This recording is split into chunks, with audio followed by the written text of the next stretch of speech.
Hello and welcome to the latest edition of Up the Pilgrims, the podcast for Boston United. I'm joined once again by David and by Stedders. Hello, guys. Hello. Hello. Hello. Right, we're gonna start off. Shall we start off with the weekend and Boston United against Brackley Town? And not a great game. Finished 2-1 to Brackley. Stedders, your point of view on it? Yeah, interesting game to say the least, wasn't it? I thought that conditions didn't help either side, to be honest with you. Um, Boston naturally trying to get the ball down and play. The wind caused absolute havoc in both halves of the field. And it's the really thing that was really striking was as well was it actually worked against Boston in both halves because the wind actually changed direction halfway through the game.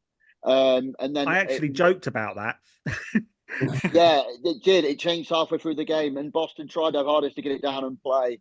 A great goal scored though by the Pilgrims by Kelsey Mooney. Yeah, I think the first one they kind of slid us through, didn't they? Back behind the defensive line, it was a good ball through, weren't it? And a it pretty was. decent finish. And the second one, well, I on the radio actually, I blamed a bit of slack mark at the back. I think it was 2-on-1 at the back. It was a ball over the top. What a fantastic finish by their striker, just nipping it over his head. And then Gregory didn't really have much chance with either of them, did he? Really? He didn't. I found that he was on his own. The guy was on his own, the scorer for the second goal for Brackley, and just no defenders near him, and it was easy for him, really. Yeah, it was quite a poor goal to concede off that set piece, and you just think about we've been decent with set pieces. We've not conceded as many as we were at the start of the season. I found we were quite soft at the start, but we seem to have booked our ideas up. But yeah, I just guess against these teams of quality, we knew it was going to be a hard game. We knew it was going to be a tall order, and it would be a real marker to see where we are. Where we are sort of finishing and where we'd like to finish. But yeah, you just find these teams with extra quality just seem it just that little bit easier to just break us down. Like you say, a bit of probably a schoolboy error, really, just leaving him Newton at the back post and Mark allowing him to just flick it over to Cameron Gregory. And I don't really remember Brackley testing Cam Gregory that much, to be honest. So yeah, just the difference between the two teams is the chances that Brackley had they converted. And to be honest, they did well. Sat back, played the professional game, kept going on the floor, but we'd do it in the same position as them. And yeah, they just rode the game out and fair play to them. They definitely deserved the win in the end, and I don't think we were up to scratch. No, I have to agree. I mean, I thought they were very well organised, Brackley. You know, they look a decent team. They look, like you say, well organised, like they're gonna, if they get promotion this season, Brackley, then I think they could go up and possibly stay up and do some good things in the National League. With the falling over, I have to agree with you on that one. I mean, the referee was very inconsistent, but where I sit in the at the ground, not far from the away bench, and when one of the players went down towards your end of the pitch, actually, some of the fans around me were shouting at the manager, you know, having a go, sort of, oh, he's fell over. And he was like, he was shouting to us, yeah, I agree with you. He said, I'm going to tell him off when I get in the dressing room. It wasn't right. He's very bad for doing that. I'm going to tell him off when he's out of the way. So, yeah, it was all good humour. But yeah, I thought Brackley were a well organised team. Yeah, I think probably one of the better sides we've seen down at the JCS this season for sure. Interesting enough as well from the Brackley manager how complimentary he was of Ian Culverhouse and the Boston Yes. side following. If anybody happens to catch that interview back from the Brackley manager saying how complimentary he was of us, I don't know if that's like a little intel into a possible appointment in the future. We will never know. We might find out. But no, he was very complimentary of the way we played, and we, like you say, we have to take our hats off to them. I think that the point of the game was though was that it was a disappointment, and we was all disappointed. But to me, it wasn't as much of a disappointment as the Russell away game. If we'd have picked up the win at that Russell away game, this one to me was a bit of a free hit, and if we got anything from it, bonus. But it's a fact that we just couldn't back it up with that win at Russell over on Bank Holiday Monday, which just makes this one just taste a little bit more sour probably than it should do. But like I say, I wasn't half as disappointed as I was coming away from Russell Olympic. No, I think I have to agree with you on that one. And I think the only other thing is we played half the second half with about 5 attacking players on the pitch and never really had, we had a few chances, but couldn't finish. And that was a little bit disappointing. I mean, fair enough, Hazel, first time back in a while. And, but you would have thought maybe we could have had a few more chances than what we did. Yeah, well, props to Coolhouse for giving it a good go, to be honest. But that just showed the quality of the team, and they deserve to be where they are in the table. They were set, they were organised. Like I said, who do we have? Satona, Giassi, Hazel, like you say, good return for him. 30 minutes in his legs, decent showing from him, to be honest. He's just got to get back up to speed. And then Mooney and Knowles all up top. But yeah, like you say, we still couldn't create any chances. I think that was just down to the experience at the back of certainly that man Gaz Dean. Everything we threw at him, he just headed it or booted it away. So yeah, and we didn't really challenge Danny Lewis in goal that much. Really, the only shot that we had went in. So yeah, just props to Brackley on that one. I just think it's one of the games where we've just been beaten by a better side. Yeah, and the attacking players, I mean, were very quick for some of our defenders, especially Bostwick, but I thought he did okay, generally, Bostwick. He did try and keep up as much as he could. He had a few decent touches as well on the ball on Saturday. Even though Boston lost, I thought Bostwick did okay. What do you guys think? Yeah, I thought he played pretty well, to be honest with you, and contented down that side. I think the man of the match went to Dylan Hill. I think eventually, didn't it? And obviously they had to sacrifice him in the second half due to his booking. Last thing we wanted is somebody on another suspension for a game with 3 massive games coming up. So I do actually think that was the right decision to pull him off despite him getting man of the match. I thought that it could have gone to a few other contenders as well, actually, who I thought played pretty decent. But yeah, it's just now a time, isn't it? Well, we will go on to the games that are coming up. But it's now, I think we've got to take something from every game to finish now, haven't we? We need something from every game now. I think another loss might just put us out of touch with the playoffs now. But yeah, we'll have to wait and see what happens, won't we? What a massive 10 days it's going to be coming up. Well, that's what I was going to talk about as well, the playoffs. Obviously, now with that defeat, obviously we're out of the playoffs at the moment, but 3 games to play. All to play for. We are not out of it. I mean, I know there's been a lot of people talking on social media these last few days as well since the weekend, having their say. Some are saying that, well, if we made the playoffs, would we survive in the National League? Others saying maybe it's not best to make the playoffs at the moment. We're not good enough. We're too inconsistent. I mean, what's Stedders? What's your view? Well, wouldn't we just like the opportunity? Come on, give us a season up there. Why can't we dream? Why can't we think about that one season where we could give it a go and maybe finish just outside them relegation places? It'll bring more away fans to the ground. It'll mean more away fans travel to more places. There's only more pros than cons to this. Anybody that thinks that this club's not ready to go and take that next step, I'm not really so sure about that. I'm very much on the pro bus. That it should, if it's going to happen, then it should happen, and we should deserve a fair go at it. Plenty of teams have survived up there as well as have come down. We don't want to be a yo-yo club, that's for sure. No. That's not always great, is it? If you become one of those, but to me, yeah, I think it's everything else is in place apart from the minute. Obviously, one stand and a bit of the football that we're probably missing just to break us into that top 7. I'm pretty sure David will probably agree.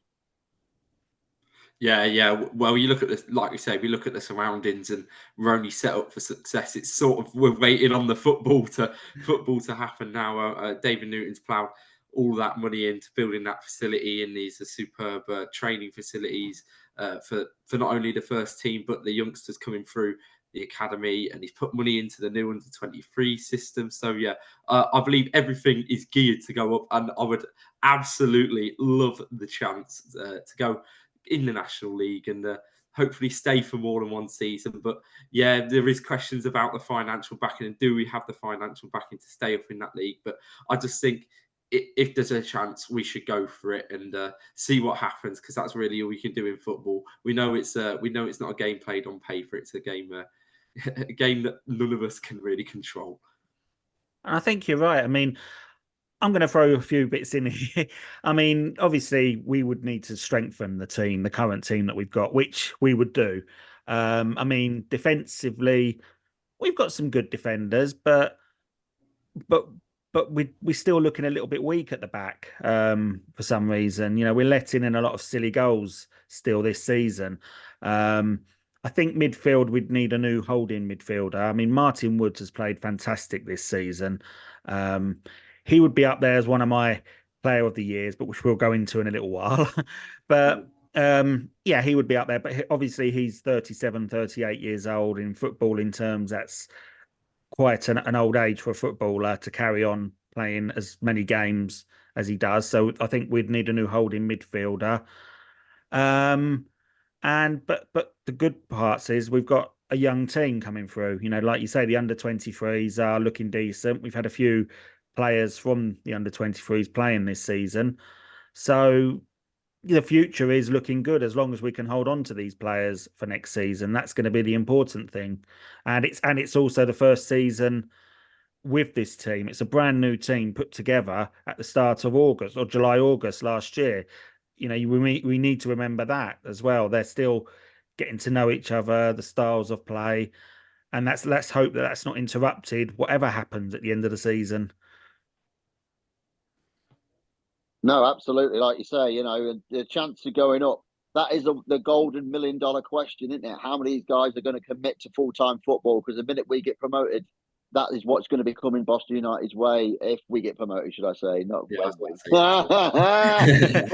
yeah, yeah. You know, that's the $1 million question. How many guys are prepared to take the full-time step up and go for it? We've got a young, hungry squad at the minute, I think. Would another season at this level hurt this squad we've got at the moment? Probably not, to be I honest don't with you. think so.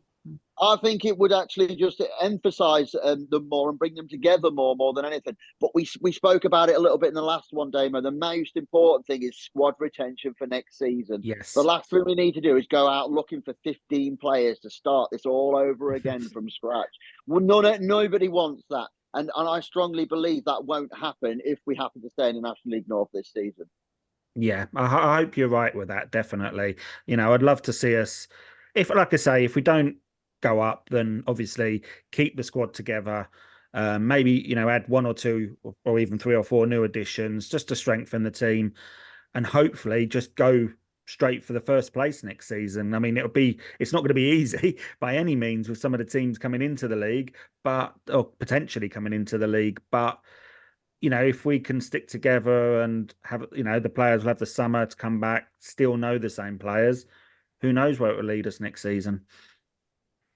Yeah, we've got the chance now. Like you say, it probably wouldn't be too bad for another season this year. But I see most of the fan base on social media complaining at how long we've stayed around in the National League North. We're the second longest tenants in here, bar Brackley, and we know they beat us the other day, so they're in a better position to go up than we are at the moment. But yeah, if I believe if we stay like you, I echo what you said. We've got to keep the squad. These past few years we've been getting rid of a lot, bringing in a lot, but we just need that bit of stability. And hopefully, like you say, with a few additions, we should be able to hopefully push on and finish in a higher place than we are now. And finish higher than we do this season eventually, and maybe even gun for the title. But like you say, there's going to be some big teams coming in next year. You got potentially Kidderminster and York coming back down. I believe Macclesfield is nearly on their way up. They're gonna chuck money at it. You know, it just gets harder and harder, and that's why I believe this is the most competitive league in the English football pyramid. That anyone could beat anyone on their day. But yeah, there's so many teams, and especially without this level, that you've got no financial fair play rules, so people can spend what they want when they want, and they can just gun for success like teams have done in the past. Like Fylde, to be honest, this season. Last season they went up, they won the league, and now their financial position enabled them to be in a good place. I believe they're like 10th in the National League at the moment, and yeah, I believe if the table started from the end of December, Fylde would be third in the National League right now. So that's just some of the backing from the clubs that are at this level, and this is what we're competing at. It's just whether we can as well. That's just amazing, isn't it? Something well, I mean, let's hope that we can get in the playoffs, but if we can't, like you say, it's not all lost. So yeah, only positives we can look for now, I'd say. But I'm going to talk because this weekend they've got the Player of the Year being announced. It's the last home game this weekend. Um, there's been a few players I would say on my list personally. Anyway, um, Stedders, what's your thought on Player of the Year?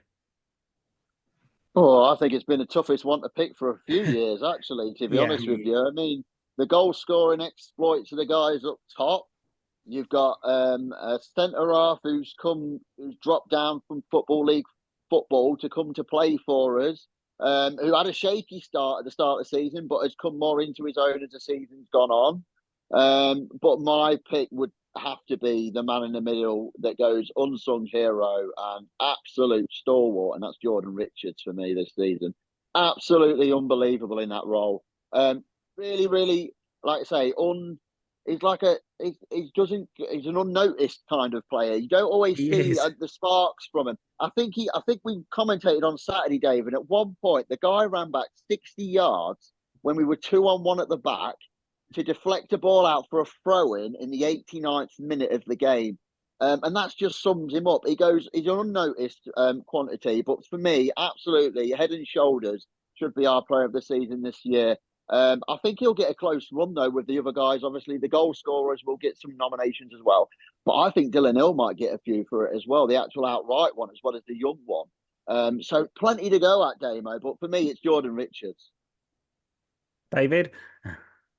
Yeah, well, I'd have to pick what Tom just said there, Dylan Hill. He's come in. He's a young player.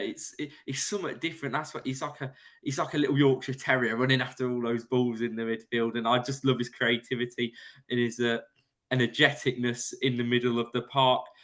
Did well getting him out of Northampton's youth academy. Just the start of this season. Yeah, and I think the under-23s has allowed him to develop, and he's really grown into a proper National League North player.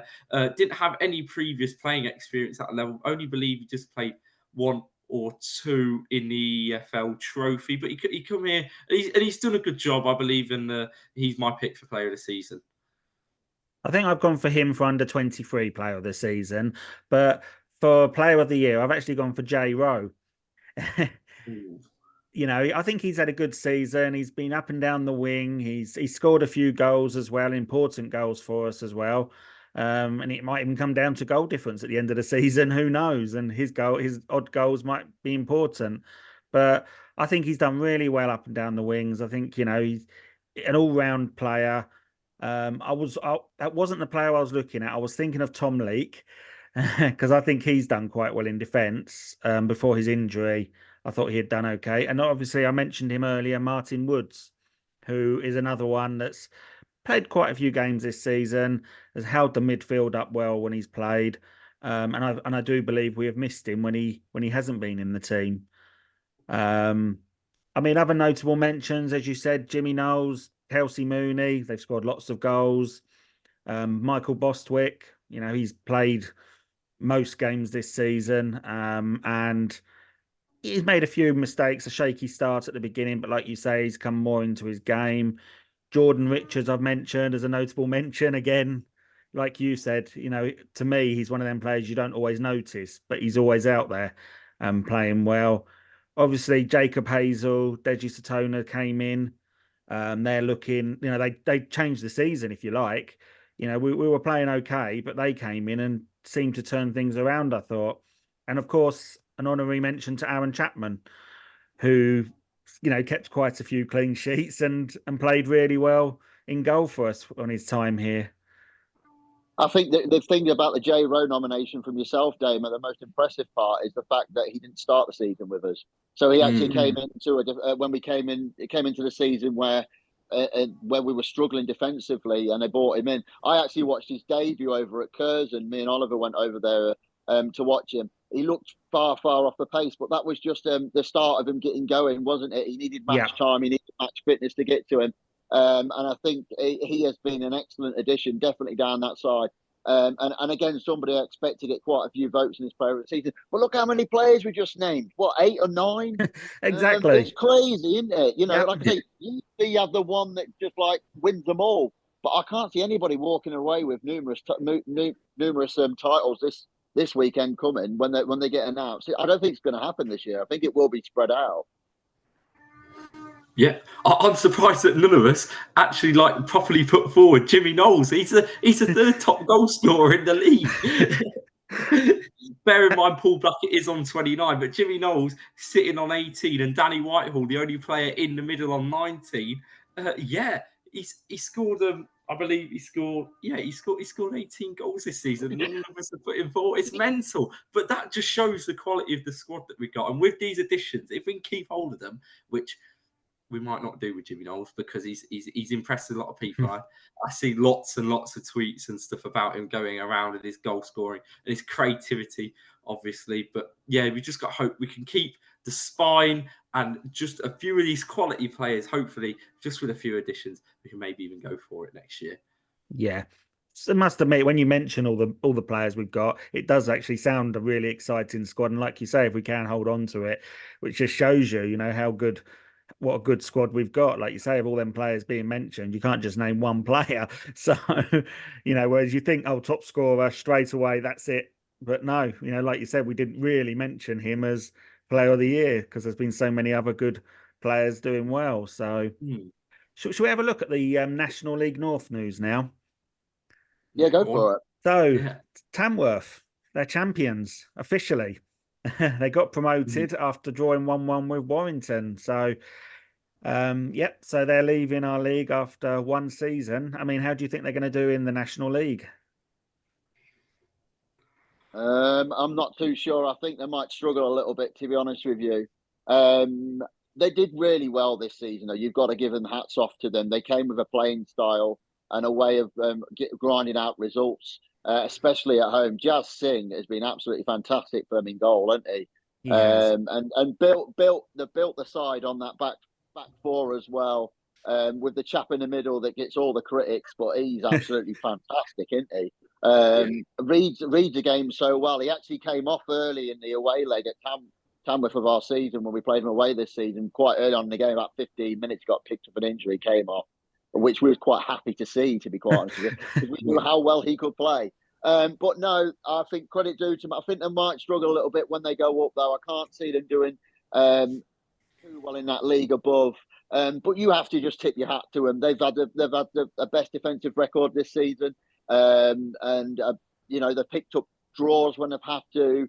They stumbled a bit, haven't they? Last few seasons, they've only just got over the line now, which surprised me. They have.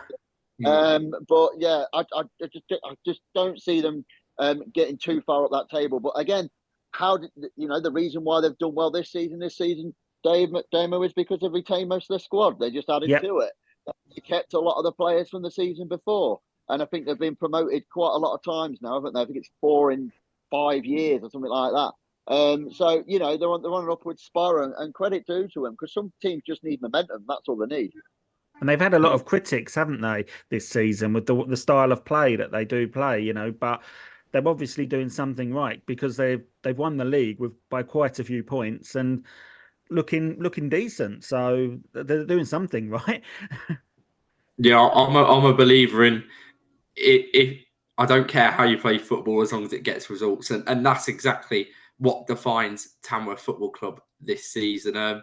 You just look at it. They've got a certain style of play, and it works. It gets results. It nicks points off the top teams, and they retain most of their players, like you say. If you would have told me that Tamworth would have been champions this season, I think I would have laughed at you at the start of the season. And as the season kept growing, I was like, oh, it's got more of a possibility. It's got more potential. But they came here. They came into this league. They've done their stuff, and they're going up into the National League. About how they're going to play, who knows? Will it be the Tamworth of this year? Andy Peaks will implement their way on playing games, and either I can only see it going either quite well for them, or it could end up being a pretty sour season, adjusting to the level of the National League. Because you look at the teams that have gone up this season, who like last season, Fylde have done decent, but Kidderminster, who looked really good at the end of last season, have struggled quite a lot. So yeah, I just think it's going to go one or two ways.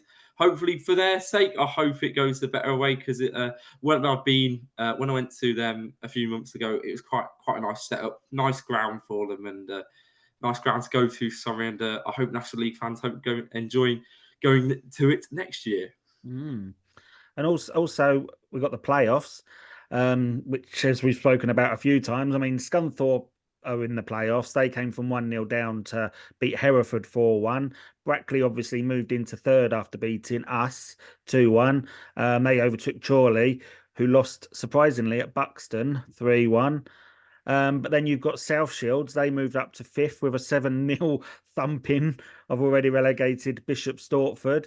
And Curzon Ashton, they're playing well. They drew 0-0 with Alfreton, who are also in the playoffs. And then just outside, we've got Chester, who moved off the playoffs with a 6-1 hammering of Gloucester, who are now also officially relegated from National League North. And you've got Spennymoor, who are on the same points as Boston. Yeah, tough teams inside there, aren't there? You know, like you say, how important are these games coming up? And that Way Banbury game now, it looks absolutely massive, doesn't it? The one that got rescheduled. It's now a huge 3 points on offer for the yeah, which one exactly? Yeah, and Banbury's game, as we record this, has been cancelled again tonight. So they've actually rescheduled all that already for this Thursday against Spennymoor away. So Banbury's got a lot of football to play. They might be relegated by the time we get to that point. But yeah, just a little bit more on the playoffs as well, Damo. Massive game not involving the Pilgrims this Saturday is Tamworth versus South Shields. Yeah, that's a huge game. We could are Tamworth going to take the foot off the accelerator, or are they going to go for it? We'd love them to keep the foot firmly down on that pedal and nick some points off South Shields for us, wouldn't we? absolutely. Would love to see that. As I say, there are some other games going on which will involve Boston, but won't involve Boston, if you know what I mean. So it's looking, it's going to be an interesting weekend of games. We've obviously got Scarborough on Saturday, and not too bad against them. We've played 3 times, Scarborough winning once, 2 draws. So they're not the best opponents for us, really. So let's hope we can get the win on Saturday. Yeah, well, we lost. That was the last home, how do I say it? The last team that we played this year. It was that last one because it kept getting rescheduled, and we lost it. I believe was it 3-1 a few months back. I believe so. Yes. Yeah, 3-1 because Brad Nicholson scored that free kick. That's right. Yes. Yeah, but they were up there, and they've just sort of fell off. I don't think they're playing for anything anymore. That's the thing. I think they're too far off the playoff, but they're also too far off being relegated. But sometimes they're the banana skins that have the potential to cause the most damage the most. So Boston just need to turn up and grind out that result, and hopefully we can push on and get back into those playoff races. Because you look, we've got a game in hand. Most teams only got two left now. Us and Spennymoor really looking like the front runners. See if we can nick a place in there. But you look in there, Alfreton's got a game in hand, Chorley's got a game in hand. So the teams to come out of it would be Curzon Ashton, really. But they're in good form. They've won 3 out of the last 5. So yeah, it's never a dull weekend in National League North, and we'll just have to see how it goes. Yeah, and Stedders. I'll be really interested to see the team selection for the game on Saturday, to be honest with you. This is going to be a conundrum, I can't even say the word, a problem that I wouldn't like to solve at the minute, because like you say, how do you go for this game? Because there's no doubt about it, nothing but 3 points now is enough. So do you go out, or do you play 3 up front? Do you start the game that way? Do you then implement it more towards the end again? Is Jacob Hazel going to be coming on for another 30 minutes again, trying to nick us something? Honestly, I don't know how I would approach this week, especially after, like I say, these last 2 losses, defeats. It's now, how do they respond? It's up to the players to respond, but it's also up to the management. I think sometimes now, I think the problem with Boston is that people are starting to figure out how we play. We like to play nice football. We like to play it out the back a lot. That was one thing noticed on Saturday for sure. Back to front wasn't quick enough towards the end of the game when we're going chasing a goal, was it? to me, there was no long balls. It was still getting passed around that defensive line at 88, 89 minutes, which is a frustrating watch for fans at times. But I think teams are starting to figure out the nice way that we're trying to play football, and we're just getting found out a little bit. So I wouldn't be too surprised to see a little bit of a change in tactics or personnel to try and find a different way to try to really crack the tough nut that's going to be Scarborough. Because, like you say, nothing to play, nothing to go at, and that could be the worst thing for Boston. But it's all about Boston. If they want to turn up and play, and then we who knows what scoreline we could see. It could be anything on Saturday, couldn't it? Let's be honest. Exactly. So, right, lads. Well, that's about it for today. So, thank you very much for joining us once again. Good luck to the Pilgrims on Saturday. Need the 3 points. And yeah, let's just hope we go for it, and we'll be a bit happier next week, looking more positive and forward to going into the playoffs. Okay, lads, thank you very much. Yeah, cheers, David. Thank you. Cheers.